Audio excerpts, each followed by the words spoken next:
Huge speculation. Georgia, second day in a row, huge turnout. Early voting starts in North Carolina today. There's absentee information. Not every battleground state has data, but a lot of them do. My sense is we don't know. We don't know, for instance, in Georgia. And there's all this anecdotal stuff. When I used to work at ABC News, one of our executive producers would come in on election day and say, my dentist says he waited in line 30 minutes longer than he'd ever waited in line. Turnout is huge across America. All right. There's good anecdotal and there's bad. That dentist I never really credited.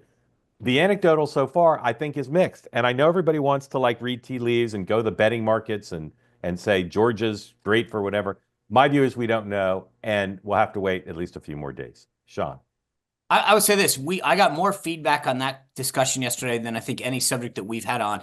A lot of people showing me charts about the rural counties in Georgia, the number of votes that are coming from there versus the Atlanta and whatever. So I think that there's a possibility, and I did hear some anecdotal stuff of people outside Atlanta that live in neighborhoods that said all of my friends. And again, I don't view that or anything about sign waving or yard signs. But at the end of the day, I've also never seen such pushback from people on the right saying, look at the data. Now, I know, yeah. Part of this is going to come down to the campaigns know who they are. So you can live in a rural county and still be a Democrat. And I think part of what the campaigns and the super PACs are going to do is to match that vote with what the data says about that person. Who is that person? And we'll know more. But it is not as bad. At least there is a good narrative for Republicans out here. There is. But we don't know, of course, are these votes that are otherwise going to be banked? Right. We just don't know who they are. Even if they're Republicans, you don't really know that that's a vote that makes a difference compared to the normal modeling. Dan.